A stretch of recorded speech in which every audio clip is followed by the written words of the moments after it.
Let's do it. Let's do it. Broadcasting from around the world, you're listening to The First 100, a podcast on how founders acquired their first 100 paying customers. Here's your host, Hadi Radwan.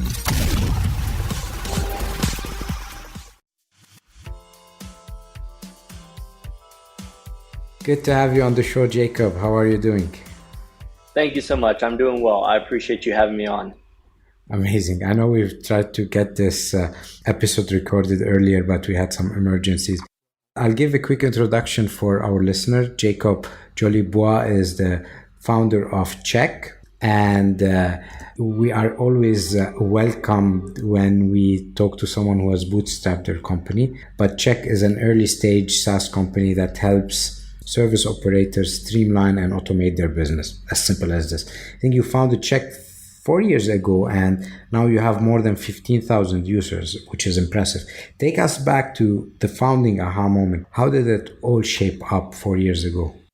Of course. And I actually want to take a quick moment just to say that I'm not the only founder. My co-founder was the one who kind of initially brought the company together, and we started it, you were correct, 4 years ago. So the initial way this came about was my co-founder had this idea that he was mulling on that was essentially Uber for lawn care. And we wanted to build something that made it easy for homeowners to quickly get their yard mowed without a lot of hassle. And there were a few other companies out there in the moment that were doing something similar, but there was still some hoops they had to jump through that we thought we could simplify. The other part of the equation that wasn't getting paid a lot of attention to was how these companies would treat the actual professionals performing the services. And they would typically take a large cut. It made it difficult for these guys to, scratch a living. So what we wanted to do was change that and make it easier for them to have a steady flow of work while also being able to make pretty good money. So we started that up, and about a year in, we had the revelation after talking with hundreds and hundreds of operators that these guys were proud of the businesses that they built, and rightly so. They had built something that was putting food on the table, that was serving people well, and that they were proud of, and they didn't want to give up running their own businesses to work for kind of this gig operation sort of job. And we wanted to respect that. But one thing that they told us over and over again was that they loved the tech. So 1 year in, we actually pivoted from the Uber model of gig workers to automating their back office with really advanced technology, but allowing them to maintain full ownership of their business, their data, their clients, their book of business, that sort of thing. And so we've been working on that for the last 3 years. So essentially you were a marketplace and then you switched to a software provider. So it's very interesting in this model that the convincing part of the customer, because you're asking them to pay before they see actually the results. So how did you overcome that? Of course, there are customers who were, as you said, you interviewed them, they wanted it, that's great. But there's the other part, because you have like 15,000 now. So what was your strategy here on how to sell your value proposition? Sure. This is definitely a difficult part of the equation. Thankfully, it's not super difficult because about 50% of the industry still uses pen and paper. And when you consider that, the jump from pen and paper to digitizing that notebook is leaps and bounds better in terms of staying organized, automating your workflows, looking professional. All of these things are quite an easy sell when it comes down to making that decision. Now, here's the rub. If you're the type of person that enjoys pen and paper, what do you enjoy about that? You enjoy that it's easy to write something down. You enjoy that you understand the system in your head and you have full control over your information. The downfall is that if you're trying to find something, flipping through your pages of your notebook takes a long time. If you're trying to edit something, you have to either erase or scratch out with a pen or just start over completely. There's pros and cons. So we wanted to eliminate the cons, make it really easy to find your information, make it really easy to edit your information. But we also wanted to maintain some of those values from the notebook that they loved? How do we make it super simple? How do we give them control over how they organize things? And how do we make it fast and almost mindless? It's so simple. So that was kind of the focus of Check, and it has been to this day. Everything we do is about making it incredibly simple, incredibly beautiful, incredibly fast. Amazing. Take us back to the early few customers. What was your acquisition strategy back then? And is it still the case? Have you used any techniques that are not scalable early, but you stopped using them today? Take us back to that time. Sure. As a first-time founder, hearing what was your strategy is pretty funny because we didn't have much of a strategy. We literally scraped Nextdoor, Craigslist, and Google for as many operators in our local area that we could find. And we just picked up the phone and started calling. That was the acquisition strategy. We didn't have anything sophisticated. We didn't try to, ramp up and scale through programmatic SEO or anything like that. And since then, our acquisition strategy has evolved, but effectively has kind of taken different forms based on what we realized the market needed. So the first step was calling people. That's obvious. Just got to get on the phone. The second step was trying to provide value to them that was meeting them where they were at. So a lot of these guys that we were serving were one truck operations. And these one truck operations are hard pressed to find the right material on how to run that sort of business. So we started writing blog posts and creating videos and creating a podcast and putting out all of this content for free and just pointing people to it. Because if they could learn to trust us based on the value we're offering, hopefully they would also be willing to trust the product that we're building. And then more recently, we have shifted into a sales-driven model that is supported by content. But once again, coming full circle, we're back to dialing and just hopefully picking up the phone and getting to talk to these people face to face. If you go back to that time where it's more of a founder-led strategy, so you're picking the phone, you're getting rejections a lot. I'm pretty sure people would say, okay, I don't know who you are, but I'm not interested. So tell us, what has worked for you, or what have you learned that you kept in your sales playbook? What have you unlearned? Because that's something that probably you shouldn't be doing. And then if you can go back in time, what would you have done different? This is really tough. I can tell you what we've kept for sure, and that is the authenticity. There's something about salesmanship that feels a little scammy, and people can smell it a mile away, especially these guys who are kind of the no BS type of guys that just want to get the work done. They don't want to be sold to. They want to be heard. Honestly, they want a friend. They want to know that they can trust the person other end of the phone call.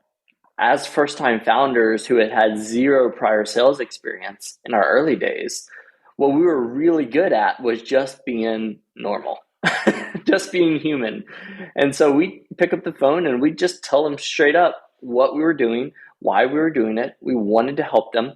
And then we'd ask them a bunch of questions. We were genuinely curious because we weren't in their shoes. We had to figure that out by asking them. And then one of the things that I applaud my co-founder for is he actually started his own home service business in order to understand the pain points of our users. And he ran that for a little over a year. And that really got us closer to where they were at in their founder journey. And I think we've done a good job of holding on to that value, even as we've layered on more sales processes and tried to create more of a sales machine within the business. We still love talking to our users, picking up the phone. In fact, we text them a lot too. And if you look through my phone, I've marked every customer with a green check mark emoji. Probably 60% of my text messages, if you scroll through, are those green check marks because we're constantly texting and calling and trying to genuinely be of service to our users. Some things maybe I wouldn't have done in the beginning is tried to sell so hard. I think I maybe would have asked them what their pain points were sooner. That's something that as a early founder, what you really want to do is make that sale, right? And so you're pushing it a little harder. But What you really need to be doing is asking your customers what they need, because that's how you're going to build out a product roadmap that actually matters. That's how you're going to learn what kind of language they use when it comes to marketing. How do you phrase what you're selling in a way that they resonate with? So that's probably what I would change if I could do things differently. This is spot on, and I could share a little bit of the things that I've learned as well, since I'm a founder, and you have to do that founder-led sales initiative at the beginning, so you could pave way for the rest of the people who are joining. And what I've noticed is talking to the customer and flushing out the pain point is extremely important. But what has also worked for us is to highlight the impact of the pain point. So it's not just the pain point, but the impact, so that they could visualize in their head that if the solution that we're offering, you've missed out on it, this is the impact that you're still going to feel from that pain. It's not just the pain, because sometimes customers get accustomed to a habit they have been doing. They live with that pain because the habit solves that pain, but it's not quite good. So if you highlight out the impact of the pain, that becomes even a much more powerful story. So that has worked quite well for us when we're honing our sales, let's say, pitch. Yep. Jacob, one question for you. What has been the most challenging part of that journey? What has been the hardest part of building Check? Wow, that's a tough question, because as you probably know, startups are an emotional roller coaster, right? And I feel like there's a hard moment every other month, maybe every other week, honestly. And I think that the hardest part has been whenever you get in a position where you think you're doing everything right and the results aren't coming, how do you get through that? How do you find the answers? How do you say, okay, I thought this was the answer. We executed well, and yet we're still not seeing churn reduce. We're still not seeing revenue increase. We're still not seeing our acquisition channels pay off. Whatever the case is, those moments are incredibly difficult. Emotionally, it just feels like utter defeat. And that's one thing that we had to learn really early on, and still to this day, is the emotional and mental resilience to push through those tough times and keep looking for the answer. It's so easy to want to shut down and say, I thought this was the answer. Why isn't it working? But the answer's still out there. You just got to keep looking. It takes a lot of work sometimes. You touched on an important topic, and I would like to know how you overcome that, because a lot of entrepreneurs, they suffer sometimes from imposter syndrome. They have the ability, they have the capability, but the confidence shatters them, and now they start doubting their abilities, and that could lead to making bad decisions or quitting. So as you're walking through that emotional roller coaster, are there any tips or tricks or frameworks that you follow to stay on top of your game? Yes. So there's a bunch of different frameworks and tips out there that I've read, but honestly, what works the best for me is I need to get my priorities right. When it comes down to it, my business is not my top priority.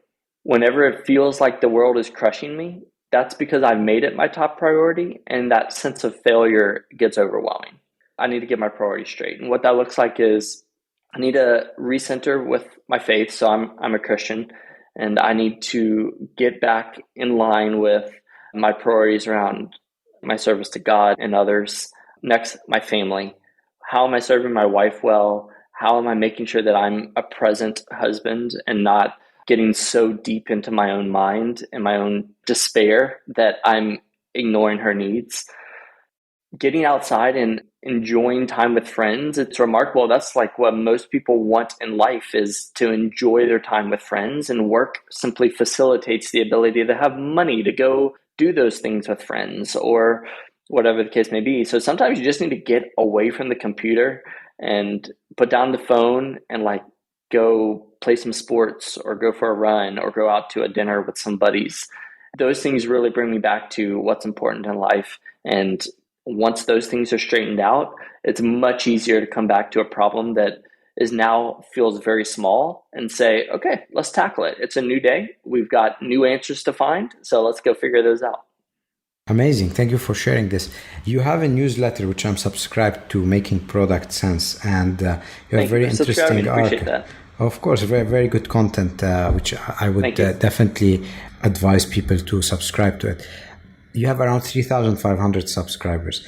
Take us back to tactical strategies that you've deployed to have people sign up. I know you've written an extensive article about the good, the bad, and the ugly, and that consistency is key. You have to write, you have to put out good content, and people would come. But is there anything that you have pushed non-organically that has worked for you, which other newsletter founders could, benefit from them? Yes. So as you already mentioned, consistency and quality. If you're not delivering on those two things, no matter what tips and tricks you try to pull, it's just not going to stick. People are going to churn. But the one thing that I did early on that has been really, really beneficial is I've started building relationships with other newsletter writers on the platform I'm on. So if you're writing on Substack or you're writing on Beehive or any of these other newsletter platforms that have built-in network effects, you want to be able to take advantage of those network effects. And typically that is by relationships with other newsletters who will recommend you and you recommend them.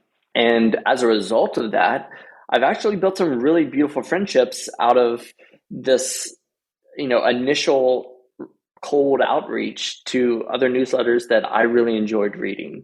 And now these guys who write them are my friends, and that's really cool.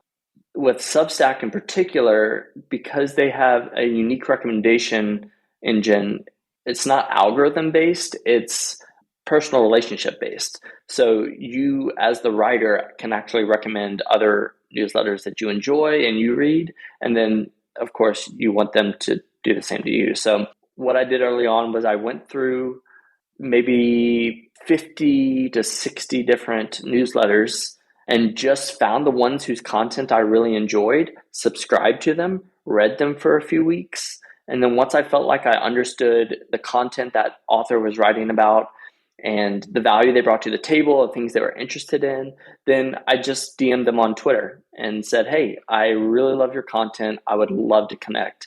We'd typically hop on a Zoom call. It'd be 20, 30 minutes, not long.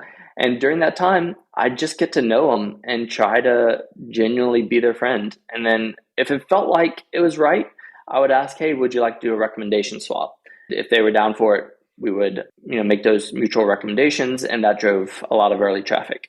There are cases where that isn't a good fit, in which case some people may try to force it. I would say don't force it, because if someone who isn't a good fit with your content and your audience is recommending you, then they're going to learn not to trust your recommendations as well. So you really want to curate that and make sure that you're connecting with the people who you really enjoy and you think adds value to your audience as well. So that was probably the biggest one. Amazing. We'll definitely benefit from this technique. What is a business principle or a life principle that you live by that has helped you on your entrepreneurial journey?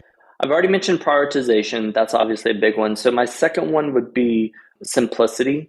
And the reason I say that is because, especially someone like me, it's easy to get distracted by a million different things. And so I constantly find myself coming back to, what are the things that are going to have higher payoff in the future, the things that I enjoy the most and give me a lot of life when I participate in them, and then stripping away everything else. So I guess this is prioritization, but tactically. A lot of times I will try to fill in the gaps. If the main thing I'm working on isn't working well, I'll fill in the gaps with other projects in order to feel like something's working well.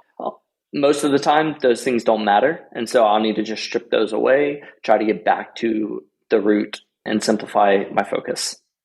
Amazing. One last question, Jacob. What's next for you and for Check? It's a great question. Something I'm always asking. For me, what's next is more of the same. I plan to continue writing the newsletter. I plan to continue building Check, and I plan to continue spending time with my family. As far as what's next for Check, we have a lot of exciting stuff in the works right now. We are in the middle of building out the web app, which will allow a lot of operators who have slightly larger operations and have office assistants or admins to be able to access all of that information from the browser at their workstation. Beyond that, I'm going to play that a little closer to the chest. We do have some amazing ideas coming in the future, but we don't want to give those away too soon. Thank you for stopping by, Jacob. How can people reach you? You can follow me on Twitter. You could subscribe to the newsletter, Making Product Sense. And you're welcome to friend me on LinkedIn, which is where Hattie and I connected. So you can find all of those just by going to Making Product Sense. I think my socials are connected in my bio. But yeah, makingproductsense.com. That's the best place to start. And if you'd like to check out Check, if you are in the home service world or you know somebody who would benefit from a really good CRM system, you can go to hellocheck.co. Amazing. Thank you, Jacob. We wish you the best of luck on your venture and in your newsletter as well.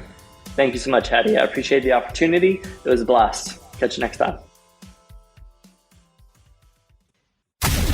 Thank you so much for listening to the First 100. We hope it inspired you in your journey.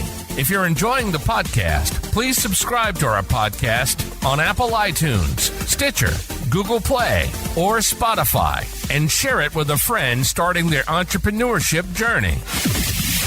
Leave us a 5-star review. Your support will help spread our podcast to more viewers.